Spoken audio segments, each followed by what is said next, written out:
Well, in this recording, we're going to pick up in Section 3, Outages. We've discussed the S and the T of the STORM acronym in Sections 1 and 2, spoilage and trees. Section 3 is the O in our STORM acronym, and it stands for outages. Obviously of big concern in the wake of large storm events like hurricanes. Personal lines and commercial lines issues, as has been the case up to this point, we'll discuss both. From a personal lines perspective, we'll talk about damaged property due to the prolonged loss of power. Obviously, a prolonged loss of power can cause damage not only to personal property items, if you just think about floorboards, furniture, that sort of thing. You can think about how damaged or paper products, how damaging loss of power can be for such.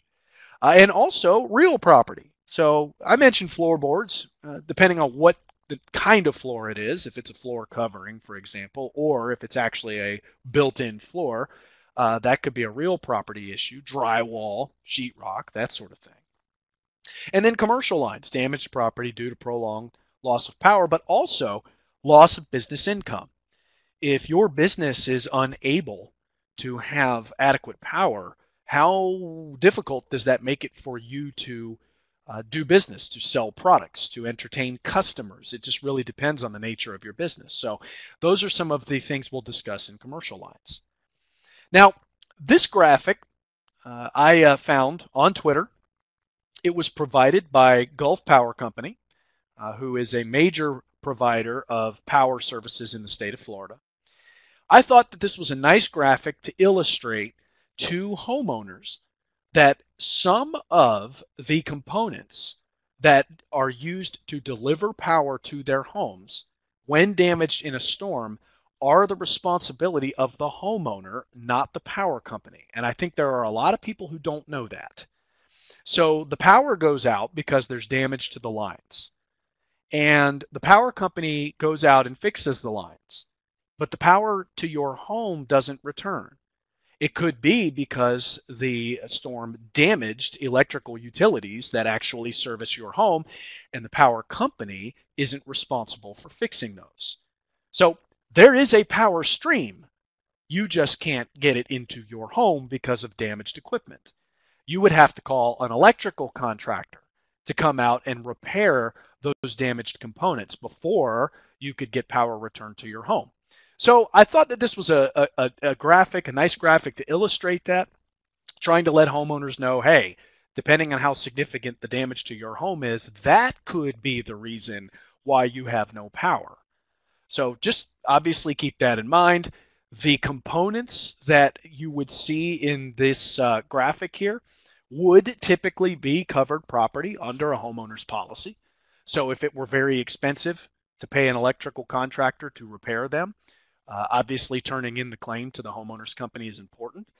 Chances are you've got some significant damage to your home anyway that the company would pay for, less your deductible, of course, but they would also pay the cost to repair these electrical components, or at least hopefully they would if it's a good insurance policy.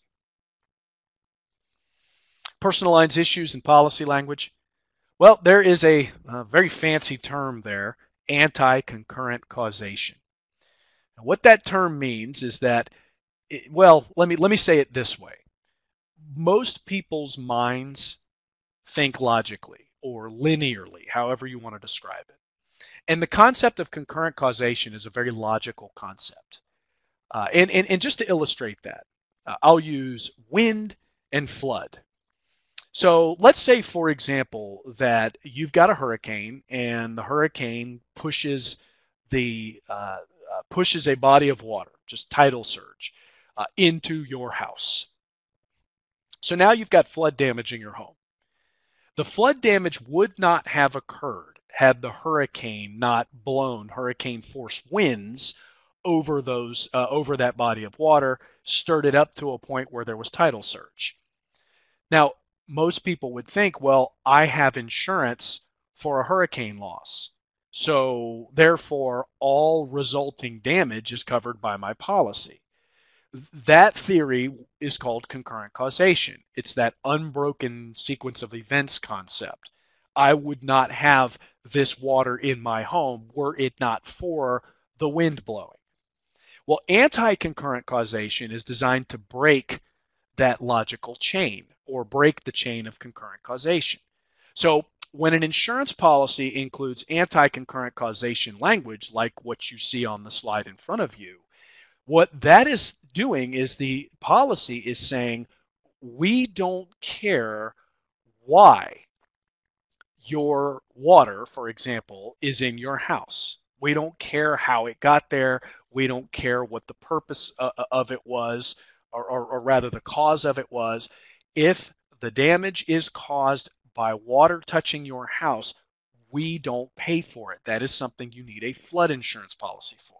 So that's just one example of where anti-concurrent causation can cause problems at claim time, that wind and water concept. Now, in this section, we're not talking about flood damage, we're talking about power failure. But if the power failure was caused by the gale force winds knocking down trees and trees knocking down power lines, one might assume, well, as long as I have coverage for wind or for hurricane losses, then anything resulting from that I have coverage for. And the anti-concurrent causation language says otherwise. You can see there in the top box on the slide, we do not insure for loss caused directly or indirectly by any of the following. Such loss is excluded regardless of any other cause or event contributing concurrently or in any sequence to the loss. The exclusions apply whether or not the event results in widespread damage or affects a substantial area. That language is the insurance policy's way of saying, if something on the following list causes damage to your property, we are not paying for it and we don't care why it happened. Well, guess what is on the following list? Power failure. So any damage to your home or to the personal property in your home caused by lack of power is not covered by the policy. That is excluded under the policy. And the fact that you have windstorm coverage doesn't matter. Now, commercial lines policies have the same issue. Commercial lines policies, property policies also include anti-concurrent causation language. And you can see there on the slide, looks exactly like the language in the homeowner's policy. Anti-concurrent causation. Very, very limiting language in an insurance policy. Now, the commercial lines policy, as you can see, does not refer to the issue as power failure, like you saw in the personal lines policy. The commercial lines policy calls it utility services. And this exclusion is actually much broader than just the loss of power. Utility services include communication services like phone and internet. It can include water services.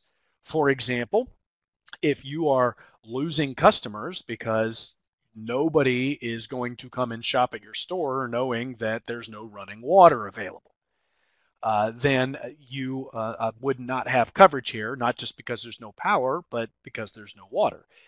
If you are a manufacturing facility and you have to have a constant water supply in order to keep your machines from overheating, well, this is going to hurt you if the water supply is unusable due to a storm. And that would also be excluded. So it's not just a power failure exclusion, although that's what we tend to think of first. Anti-concurrent causation, once again, is where the policy says it doesn't matter why the utility service is unavailable. It doesn't matter if it was windstorm, fire, lightning, etc. We're not paying for any damage caused by lack of utility. Now, can you expand coverage by endorsement? Yes. Now, this is different because the personal lines policy did not have a power failure endorsement. There was a spoilage endorsement, but there was no power failure endorsement. Now, this, on the other hand, on the commercial lines side, you can see this endorsement, the CP 1545 utility services endorsement, or rather, excuse me, the CP 0407, which is the direct damage utility services endorsement, would pick up coverage for any property that is directly damaged. So, for example, the power goes out, you're a restaurant, you lose a bunch of food product, that product has been directly damaged because of the lack of power. The first endorsement, the 0407, would compensate for that. To me, the more valuable endorsement is the second one, the CP 1545, loss of utility, time element. Now, of course, that endorsement is only usable if the insured has time element coverage. But if they do have time element coverage, they absolutely need the CP 1545 utility services endorsement on their policy. Remember, it's the loss of the ability to sell that really crushes a business in the wake of a storm. It's the loss of profit, the loss of markup, the inability to generate revenue. That's what really kills businesses. And so if you can get the coverage for lack of utility on a time element policy, that might be what it takes to keep the business going until obviously the direct damage is repaired. Now, the section 4, or rather the fourth section, removal of debris. So far in our acronym, we've gotten through S, spoilage, T, trees, O, outages. The R is removal of debris. Now, we're not going to discuss the removal of trees in this section because we did that in a separate section. But just take a look at the picture on the slide there. And that is a unfortunately very dramatic reminder that not all storm debris is trees. It can be any number of things. Debris can be parts of buildings. It can be a boat that isn't yours.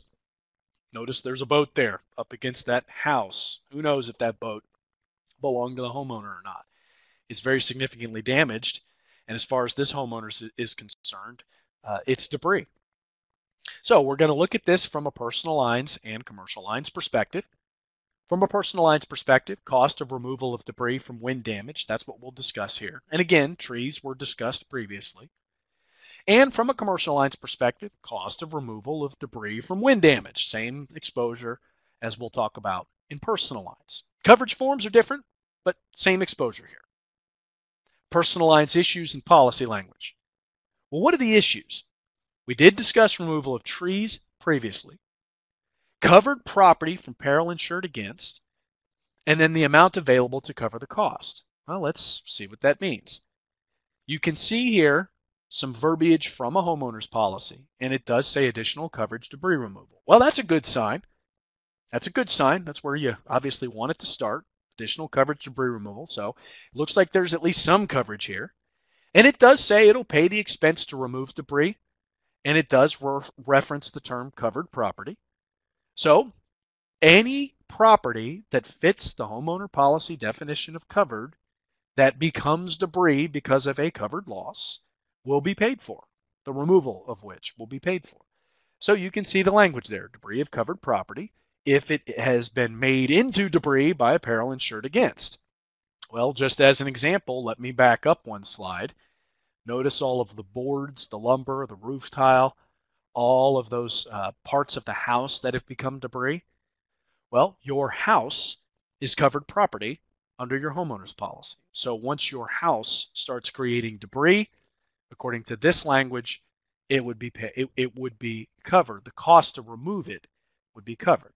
Now, let's look at this picture one more time. Is it possible that some of that debris that is on this homeowner's premises came from somebody else's house?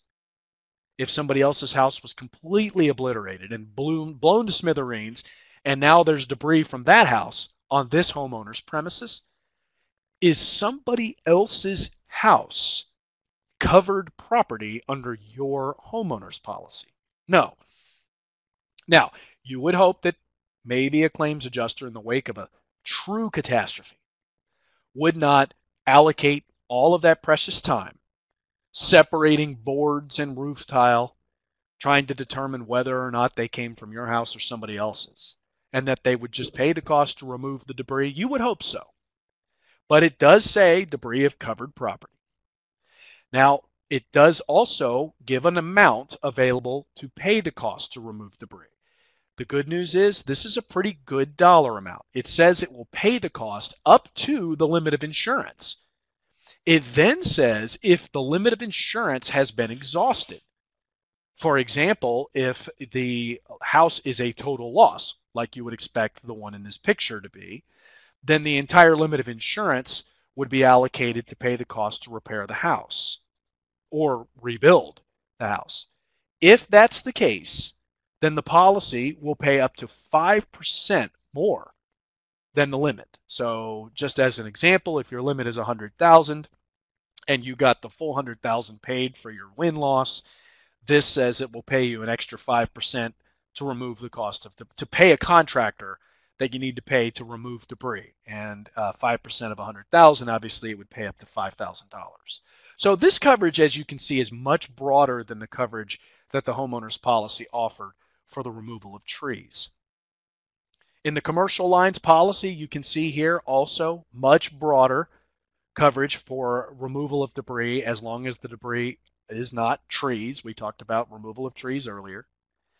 Covered property from a covered cause of loss, well, that's similar to the homeowner's policy, as long as the debris is of the type that would be covered property under the policy.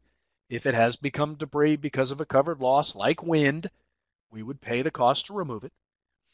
The formula or the calculation for how much we will pay is a little bit different. Actually, it's very different. It's very unique in a commercial property policy. You can see here that the policy says it will pay up to 25% of the sum of the deductible plus the amount of the loss. So let's say that you've had, according to the claims adjuster, a $100,000 property loss because of the storm. 25% of 100,000 is $25,000. This policy says it'll pay you $25,000 to pay a contractor that you need to hire to remove debris from the premises. If the 25% of the loss is insufficient to cover the cost, because the cost to remove debris is significantly higher, then the policy does say it will offer an additional $25,000. So, in the example I just gave, let's say that you've got a $100,000 loss. You've got $25,000 allocated from the policy to pay the contractor, and it turns out that the expense is more than $25,000. Your policy would chip in an extra $25,000 if needed and pay a total of $50,000 to clean up debris. Now, that is, of course, assuming that there's enough money left in the limit of insurance to pay that first $25,000. If you have a total loss and all of the dollars of your policy are allocated to the direct damage to the building, then the most that you would get would be a check for that additional $25,000, which can be increased by endorsement. You can see the ISO endorsement on the slide, CP0415. It's called Debris Removal Additional Insurance, and it, for a premium, will increase that additional coverage from $25,000 up to a higher dollar amount. So for your insureds that are in very high valued buildings, your insureds that are genuinely concerned about the very high cost of removal of debris, that may be an investment they're willing to make on their property policy. Section 5, the M in our acronym STORM, money. So we've talked about spoilage, trees, outages, removal of debris, and now, finally, money. From a personal line standpoint, we'll talk about coverage for additional expenses resulting from storm damage. From a commercial line standpoint, coverage for those additional expenses and loss of business income resulting from storm damage. Here in personal lines, this is all language from a homeowner's policy. The issues with additional living expense coverage is the term not fit to live in. If you look at additional living expense and what triggers it, it is included in the homeowner's policy, but it does contain the words where you reside, not fit to live in. And I only bring that up because it could be subjective. You could have a person who claims that their home is not fit to live in and they should start getting money from the insurance company to live elsewhere. But maybe the claims adjuster disagrees and says, we believe you have minimal damage. with a tarp on the roof, you should be able to live in this home without any issue. So you could have an argument with a claims professional over what not fit to live in means. The homeowner's policy also says it only covers the increase in living expenses. So a lot of folks believe that if they are displaced due to a storm, every single penny they spend living outside the house, going out to eat, on transportation to get the kids to and from school, they believe every dime is reimbursed by the insurance company, and that is not the case. The insurance company will only cover any increased costs of living. So if the insurance company looks at your financials and says, well, you spend $2,000 a month going out to eat anyway, and you've spent $3,000 this month because you had to go out to eat while you were living in a condo, a rented condo, then how much do you get? Only $1,000. It only covers the increase in the living expenses. If a person has to move away from home because they've been required to evacuate, the homeowner's policy only covers the cost of what's called the civil authority for 2 weeks. So if you live, for example, on a barrier island and the county has come in or the state has come in and said everybody has to leave, so you've had to go stay in a hotel, the civil authority telling you to get out would only trigger coverage for a maximum of 2 weeks, and direct damage to a neighboring premises must occur. If the hurricane doesn't actually break anything at or at a neighboring premises to your home, then any costs you have to spend to live in that hotel because you've been required to evacuate are your responsibility. The insurance company would not have to pay any of them. In the commercial policy, you have to have time element coverage in order to get any of this lost income coverage, so to speak, or lost expense coverage. The expenses would have to be triggered by a covered cause of loss, so you'd have to have wind coverage, obviously. This coverage is subject to a time deductible. Most time element policies don't kick in coverage until 72 hours later. If they include extra expense coverage as well, there is no time deductible for extra expenses. If the damage is caused by loss of utility services, we discussed previously how to endorse the policy to make that a covered loss. And for civil authority to kick in on a commercial policy, for example, the business has to be evacuated, 4 weeks of coverage, and direct damage from the covered loss must occur within 1 mile of the described premises. So a premises nearby has to be damaged by the cause which caused the authority to tell you to evacuate in order for your time element coverage to kick in. And there is just a closer look at the policy language we just discussed regarding civil authority, and the language specific to within 1 mile, and that the business income coverage only kicks in after a 72-hour waiting period has passed. This is a list of all of the referenced ISO forms in the material, as well as the required disclaimer, reminding all of you that ISO's policy language is copyrighted material. If you do business with, well, really almost any standard insurance company, and probably every insurance company you work with, they're going to use, I'm guessing, ISO forms. And so hopefully you can get copies of the forms from them without too much of a problem. But these are the referenced personal and commercial lines ISO forms from today's material, from this course's material. And that brings us to the end of the second recording. If you wish to get CE credit for today's course, then you would now proceed to the final exam. And if not, then I hope that this content is useful to you and it makes you better at what you do and helps your insureds manage their severe loss caused by the next big storm. Cheers.